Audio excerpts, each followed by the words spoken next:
한국 개신교 개척선교사 펜젤러는 우리나라 최초 근대 교육기관인 대제학당을 설립하고 학교 교훈을 요기대자당위 인력 8글자로 정했다. 성경에 크고자 하는 자는 남을 섬겨야 한다는 말씀을 한문으로 표기한 것이다. 왜 그랬을까? 그가 배제학당 입학생들에게 왜 우리 학교에 옵니까? 물으면 대부분 영어를 배워 출세하려고 한다고 대답했다. 그들은 관직과 출세가 목적이었다. 과거 조선시대에는 관리가 되면 아랫사람을 부리고 지배하려 했다. 그러나 기독교가 들어오면서 시대가 바뀌었다.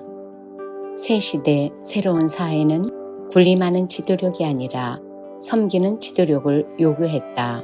그것이 기독교 복음의 핵심이다.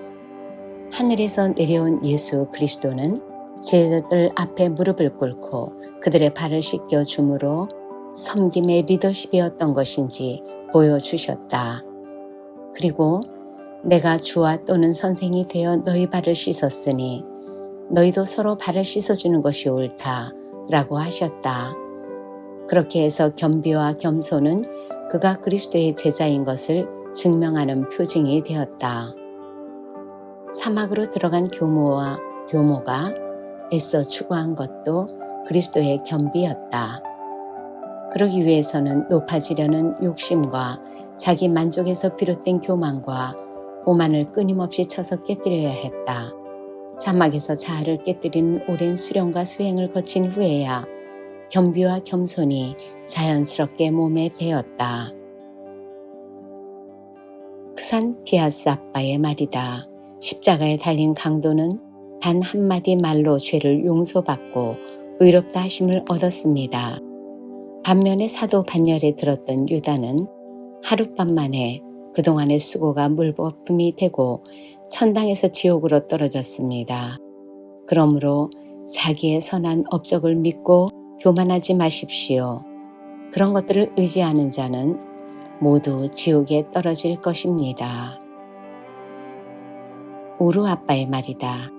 자만과 교만한 생각을 물리치기 원합니까? 구체적으로 그대 양심에 질문하기 바랍니다. 모든 계명을 지켰는가? 원수가 공경에 처했을 때 도와주고 원수를 사랑했는가? 그대 자신을 무익한 종으로 모든 죄인의 괴수로 여겼는가? 이 모든 질문에 그렇다고 대답할 수 있더라도 모든 게 잘 되었다고 여겨서는 안 됩니다. 그렇게 생각하는 것 자체가 그대를 파멸시킬 수 있기 때문입니다. 한 정부 관원이 모세 아빠에 관한 소문을 듣고 그를 만나러 스케티스로 왔다.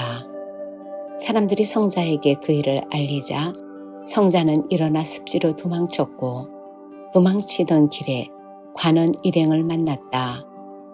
일행 가운데 어떤 사람이 어르신, 모세 아빠님이 계신 곳은 어디인지요? 하고 물었다. 그러자 성자는 그를 만나서 뭐 하시려고요? 그는 멍청이요 하였다. 관원은 스케티스에 도착해서 교회 사제들에게 말했다. 사람들이 모세 아빠 이야기를 하도 하기에 그분을 만나러 왔는데 도중에 만난 어떤 노인에게 모세의 아빠가 계신 곳을 물었더니 그를 만나서 뭐 하시려고요? 그는 멍청이요 합디다. 그의 말을 듣고 있던 한 사제가 물었다. 그렇게 말한 분이 어떻게 생겼습니까? 낡은 옷을 입은 노인네였는데 몸이 건장한 흑인입디다. 그러자 사제들이 말했다. 그분이 모세 아빠님이요. 당신을 만나고 싶지 않아서 그렇게 말씀하신 것이라오. 그 말에 관원은 큰 깨우침을 얻고 돌아갔다. 키 작은 요한 아빠가 전한 이야기다. 정해진 규율에 따라 엄격하게 사는 성자 한 분이 계셨습니다. 그는 도시 사람들에게 많은 칭송과 존경을 받았습니다. 하루는 어떤 노인이 임종을 앞두고 그에게 전가를 보내 마지막 잠들기 전에 한번 안아달라고 부탁했습니다.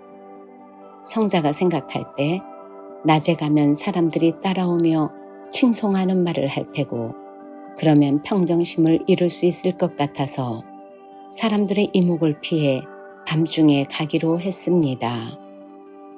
그래서 밤중에 길을 나섰는데 앞불사 하나님께서 보내신 천사 둘이 횃불을 들고 밤길을 밝혀주었습니다. 그 바람에 온 도시 사람들이 그 영광을 보러 나왔습니다. 그가 영광을 피해 숨으려 하면 할수록 그는 더욱 영광을 받았습니다. 그렇게 해서 성경에 스스로 낮추는 자는 높임을 받으리라는 말씀이 이루어졌습니다.